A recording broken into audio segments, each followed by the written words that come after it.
What is happening, everybody? Mike and Corey Beth here, and we are pumped to be with you tonight.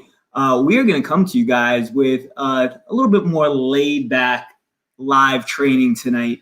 No slides, nothing like that. What we do want to do, though, because, well, our VIP community found this to be extremely valuable. If you are not in VIP, you need to schedule a strategy call with us, get on one of those, and get into VIP because it is amazing. It's true. And so what they had asked was, hey, what are we supposed to do when we go out to eat? And it's because in our program, I mean, we are huge proponents of not telling people that they can't go out to eat, not telling them that when they go out to eat, all they could have is a salad. We try to paint a real picture of how you do this stuff without the weight gain and without restriction. I mean, that's like the ultimate combination right there. I mean, that's like everybody's dream, right? Like continue to not gain fat, but still be able to live your life and enjoy your life. And we're not saying in excess, right? But we're also not talking about deprivation because we don't want to live there. So we're not going to make you live there. That would be ridiculous. So again, I think we got a menu that came in from a client that Mike went over in detail over in our VIP group. And just to clarify what VIP is those are people that we're working with right now. So if you need help in that way, let us know. And like we said, we will book that strategy session. It's you and us on the phone. We're going to walk through 45 minutes, sometimes less, and if this is a good fit for you, for us, for everybody, we'll tell you. If it's not, we'll tell you. We're very honest. You guys know that about us. But this is a cool menu that if you are local to us, this will be very beneficial for you. And if you're not, you probably eat in an Italian restaurant. So this will still be very beneficial to you. So. All right. So with that being said, guys, first and foremost, before I actually show you the menu and walk through exactly how Corey, Beth, and I, we read the menu, we look through it, how we pick what pieces we want, what things we don't want. There's a whole strategy that leads up to this point in the first place. So it's not just go in and order this way. It's like there's a whole preparation even prior to this, which also involves not depriving yourself, but setting yourself up for success so that when you go in and you make that choice to indulge a little bit on that thing that you've been waiting all week to have, it's not having any type of negative impact on you, right? You are set up and your metabolism is in the ideal place to be able to consume that and actually use it. Yes. So with that said, while you're getting that hooked up, let us know in the comments. Right now, I know COVID's got everything a little bit crazy, but do you go out to eat? Do you order in? Do you enjoy maybe like on a Friday night, ordering from a restaurant, bringing that into your house? Let us know, yes or no, if you do that. And also the type of food that you're ordering. Let us know that in the comments below. So. All right. So we're going to walk through this. So again, we had already done our preparation leading up to this point. And again, the idea here is very simple. Enjoy ourselves while minimizing the damage. And so it all starts off with the starters. All right. And so for many people, I mean, a lot of these things, if we go through real quick, there is really no solid options on here. Even when you consider maybe the charred Brussels sprouts, right? That it sounds like it's a good thing. But the thing that we always got to keep in mind is that whatever you're ordering from a restaurant, they are loading with fat because that's where all the flavor comes from. Yeah. So even the things that technically are healthy are loaded with additional fat. Now, we are not anti-fat, but we have to know that if they are going to be loading our food with fat, how do we offset that? So the first thing that we do is let's be a little bit choosy about what we're ordering, meaning do we need to have something from the starters? Is it an absolute necessity? When I look at a bar pretzel, it's really not. And that's not what I'm showing up to a restaurant for. Yes. So I'm looking through this and I'm pretty much saying, you know what, for the most part, like I can forego this. So then let's move down. Appetizers. Well, we like appetizers. We love appetizers. And there's nothing wrong with appetizers. However, the deadly combination here is fried. Okay? Fried in fat. So as much as we love crispy calamari, right? We know that it's that deadly combination of really, really high carbs as well as really, really high fat. Mm-hmm. And so when we're walking into the restaurant, I guess I should kind of shape what our mindset is, which is we are going to take more of a high fat, lower carb approach when it comes to eating out. Because you can't escape the fat that they're going to cook or saute everything in. So that's an approach I think everyone, for the most part, can take, right? Would you agree? And so if we could just go back to this for a quick second, like I saw this and I was like, oh, freaking hell no to the truffle fries and hell no to the bar pretzel. And if your goal is to lose fat or keep it off, you should be saying hell no to those things also. So let's come back to these appetizers. I love that you just said no F and F, no fat and fried. And so the calamari then at that point would be out. I already know what I'm getting from here. I know what you're getting to probably. Well, so, yeah, I mean, like we look at the mussels, great option. That's what I would get, right? 100% hands down. So we're going for mussels. Why? Because protein, because some fat, and absolutely zero carb. So in that case, we're good to go. I know that Corey Beth is a little partial to the burrata, but if we're going to do that, I'm going to say that what we want to do is make sure that whatever we are eating in our main meal would be on the lower fat end of the spectrum, or we're asking them to prepare it in a way that's going to make up for some of this additional fat. But for the most part, we would pull the burrata off.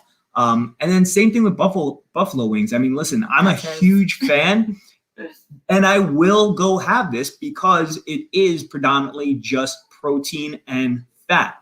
A little higher on the fat side, but I'm also preparing for that earlier in the day. All right. So again, it's all about how we approach this. We hit these other things real quick too. Sure. I don't even know how to say this. Pulpette. Yeah, is that how I say it? Beef, veal, pork, meatballs. Okay. That sounds cool, right? We got our protein. But meatballs too, you got to be careful at a restaurant because there's lots of breadcrumbs in there, which makes them good. And then as soon as I see creamy polenta, here's what my brain says: fatty carbs. I say fatty carbs and I'm like, no, that's not happening. Like, not doing it, on to the next, even though it sounds good. And again, like, I just think we have to be picky, choosy, selective because you're worth it, right? At the end of the day. And that's how we go out. I do not want to leave the restaurant feeling like I'm 1,000,000 pounds. I do not want to leave the restaurant not being able to button my pants. Been there, done that, don't enjoy it. And certainly I don't want to feel bloated leaving the restaurant because the whole point of going out to a restaurant is to enjoy it. And maybe it's a date night. And the last thing that he wants to be is around bloated me that feels like absolute garbage when we get home because sexy time. So anyway, let's move on. All right. So with that being said, I mean, I think it's safe to say same thing goes for the Parmesan. I mean, we're talking about fried in breadcrumbs, probably not the best option, right? And then we're going to move down then. Well, go ahead. No, let's come back to this real quick. Okay. The Italian charcuterie board. I think some people, like everybody loves the charcuterie board. It's great. Picky choosy. If you're going to eat sopressade and the prosciutto, again, that's a very high fat meat, but then you start throwing in all the other stuff. And then I personally get down to, I'm like, wait a second. We got the protein, then we get all the fats in there. That's your olives, your cheese, right? Fat. Now we got fig jam, dried apricots, and glazed walnuts. High sugar. Like nobody thinks about that. They're like, oh, walnuts are healthy. Like glazed walnuts are walnuts coated in sugar. And so we don't want to combine fat and carbs constantly. And that it sounds beautiful, guys, but like would not be my first choice. And also keep in mind, and we're not trying to be Debbie Downers here, but here's the deal, guys. Whenever you consume any fat, it just immediately gets stored as fat. Your body is not going to do anything with it.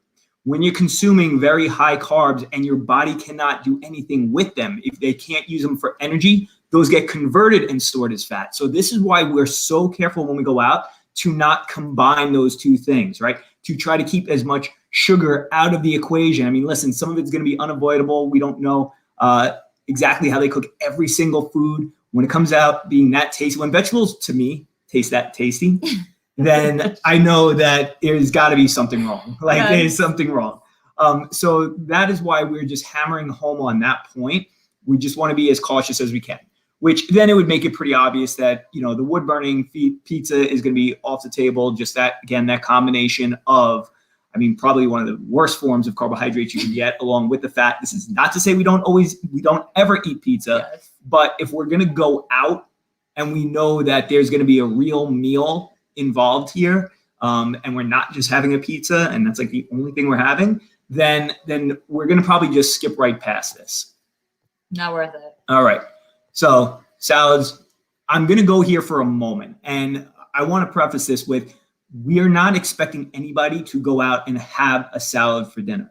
We know many of you might actually enjoy that. And that's great. I mean, we do it as well every so often. We'll go someplace and we're like, you know what? That salad actually does look really good. But where do we have to be careful? Look at the dressings. Look at the dressings, guys. I mean, when you see house balsamic, you think, oh, that's got to be good. But what is it? It's creamy dressing. It's a combination of fat and sugar. That is not the same as just balsamic vinegar.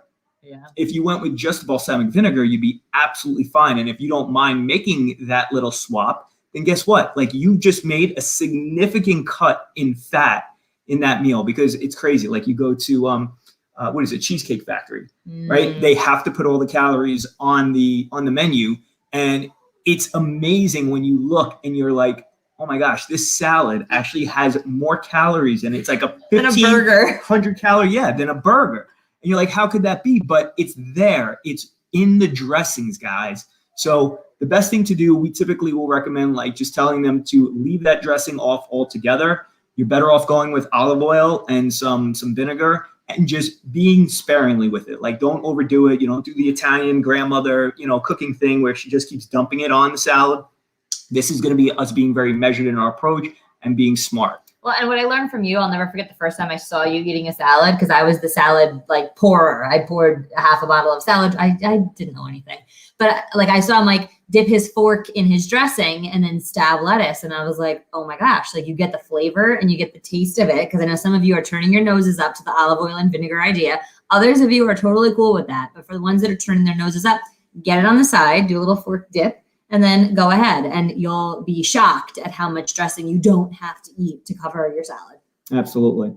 All right. So then let's get on to the fun stuff, right? The second course. And what was awesome here is that our VIP client who came to us with this had said specifically, I looked through this menu. I'm going out with the girls. I looked through the menu. Here's what I think is the best option for me. And this was just based on everything that we taught. So she came back with the cod, and I looked at it. I was like, awesome. Like, that's probably, you're right. It's probably your best choice. There's another one on there that would, to me, be a best choice, which is the Arctic char. I personally, I'm very, I love myself some steak, right? So every time we go out, it's pretty much always steak.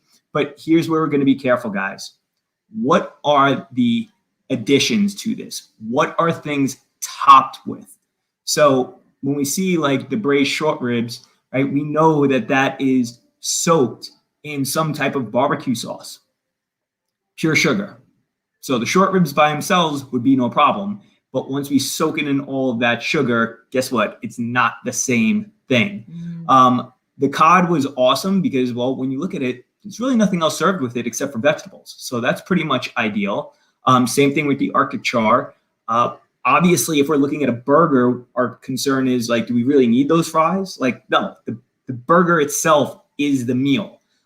Even eliminating, or at the very least, like just scooping out the inside of the bun, right? If you're like, I gotta have some bun with it, right? Yes. At least save yourself a little bit and scoop some of that out. But when we look at what else they put on it, you look at the fig jam mayonnaise for that burger. Like, you already have bacon. You already have the burger. I mean, the burger itself is probably about 25 to 32 grams of fat right there. For most people, you're talking almost your entire day's worth of fat just in the burger itself. Then you top it with the bacon, add on another 30 to 40 grams of fat, right? Now, cheese. Now you're in excess of about 100 grams of fat in that one meal. So you're talking about like at least 2 days, for some of you, 3 days worth of fat all in one meal. Oh, but that's not counting yet the fig jam mayonnaise, which is it really necessary? Probably not. You have enough flavor there. So, I mean, me personally, I'd be saying, hold the Gouda, give me the bacon, give me the burger. I don't need the mayo. Give me some ketchup on the side. I'm good to go, right? Am I going to enjoy it any less than if I had the fig jam mayonnaise and the Gouda? Like, not really. So, but that's going to obviously be a personal choice. And that's going to be something, guys, that you have to just consider when you sit down to do this. And then let's get just into the steaks, right? Same deal, like nothing wrong here. If it did come with a potato or something like that, I'm probably telling them to hold it. Like, I like the steak, and that's all I really need. Or you know what I'll do is I'll look at what other sides other things have. Like if I see this and I was like, oh my gosh, you know, I really want the chicken, right? Like I can get a chicken, let's just say marsala, for example here. I know that this is going to be like a breaded fried, but it says served with a side of pasta. For me, pasta is a no-no at a restaurant just because like why waste the calories? I'm not going to eat pasta anyway. But I'll go back through and I'm like, all right, what can I ask for as a swap? And I'm like, oh, look, the codfish had the cherry tomatoes and the baby spinach. Like, can I ask them to give me the chicken and the spinach? 99% of the time, they're going to say, okay. And even if it's an upcharge, we're talking anywhere, guys, from $1 to $4 at a nice restaurant. Completely worth it because you get something delicious to have with it. So I always see what other sides are there. Sometimes they'll sub, sometimes they won't. 99% of the time, they will. So I'll take you back to where you were. All right. And so New York strip steak, always a great option, but do you need the garlic herb butter on top or the gorgonzola butter on top? Like, no, you really don't. I mean, if a place cooks the steak the right way, right, if it's seasoned properly, you don't need any of that. It's just the additional fat, which is totally unnecessary. And then, well, in this case, the chicken was a Parmesan. So once again, we're talking about fried, so I'm probably staying away from that. The chicken scarpariello, that actually is a favorite of mine. But I'm going to be careful about, again, the potatoes that come with that. And then last but not least, we have the veal. And the veal is 16-ounce veal. I mean, I love me some veal chop, right? But served with hand-cut fries, again, just not necessary. I'm going to probably ask them, can you swap that out for something else? Like in Corey Beth's case, she's going to swap it out for the spinach or the arugula, like whatever it is. Just it's going to be a better option in that case, and it makes it just totally unnecessary to have those additional carbohydrates, which, again, when we're pairing those high glycemic carbs, right, those insulin spiking carbs with a lot of fat, that is where all the fat storage comes into play, guys. And that's why we hammer this home. It's not to be boring. It's just to be smart and intelligent. We're going to go out. We're going to enjoy ourselves. We're going to enjoy the taste of the food, right?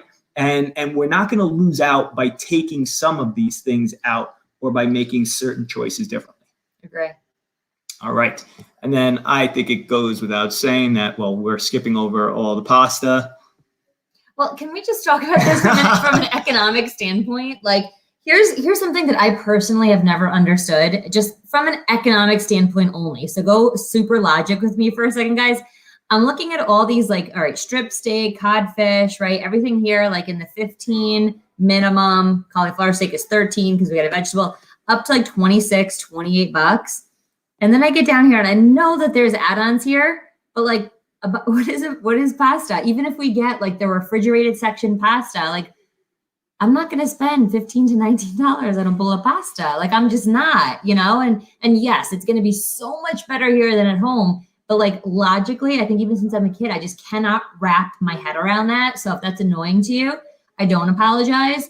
And if that is enlightening to you, awesome. Like you're logical like me. I can get the really nice like pappardelle pasta in the refrigerated section of the supermarket that like kids will have every once in a while. It's like imported from Italy. It's $2.99, right? And I will very happily make that for my children and I will happily choose something else for us. I just don't get it. Yeah, I mean, listen, if you're having pasta in Italy, that's one thing. Different story. And plus your body does process it differently, just totally different animal. Yeah.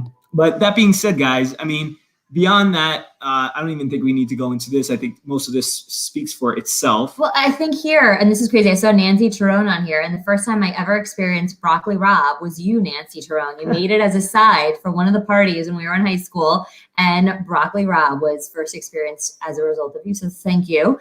But if you wanted to check and see, like, okay, like I really don't want the pasta, but I really didn't want that spinach. I don't like just spinach.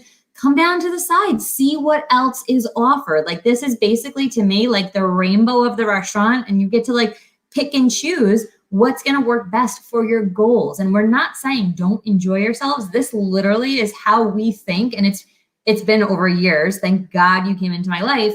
But this is just, it becomes second nature when we go out. It's like I have left the restaurant. Do we need anything else here? I think we can come out of this. I'm going to just stop the share. Is that cool? This has been years of practicing and using and doing this. And that being said, like I hate leaving a wonderful restaurant dinner because let's be honest, we go to the restaurant for three things. We go for the food, We go for the atmosphere and we go for the company. Nobody loves going to a restaurant by themselves, or maybe you do, and that's awesome. But typically we're going for the company, right? Like we're not going to leave and feel bloated, leave and feel disgusting, I mean, can we just be honest, and have terrible gas and feel totally jacked up in our stomachs for days. Maybe that's just me, but like those are the reasons we make these choices. We want to feel good. We want to look good. We want to have good energy, not brain fog. Like at the end of the day, it's not about depriving. I just really want to drive that point home. This is not like, well, you guys suck. Like I see people dropping off this, and if you're still on this, good for you that you're still here and you're learning something. But those are the reasons, you know? Yeah. And if you're wondering about alcohol, join VIP and we'll tell you exactly how that fits into the equation. Yes. I love it. All It looks right, like, guys. I think we got a comment. Sushi, Greek. Oh, we will certainly come back to those menus. Would you guys like if we did a couple of different restaurant menus in here? I think we should. Well, we're already doing that in VIP. They had asked, and I obliged that we will be doing probably a weekly menu at a different restaurant. So that being said, you guys really do need to do VIP. Yes. That being said, guys, you know, this is it. Like this is the mind frame. This is the approach. This is what you can do to make this work. And just to sum it up, I mean, if I was to just say, hey, what is the approach? Eating out, eat more keto-like. There you go. That's it. So with that being said, if you are not in VIP, just drop VIP in the comments. We'll reach out. We'll tell you how you can get on over into there and experience all of the goodness, the community, the amazingness that there is. We wish you guys an amazing evening. If you're on the East Coast, enjoy the snow.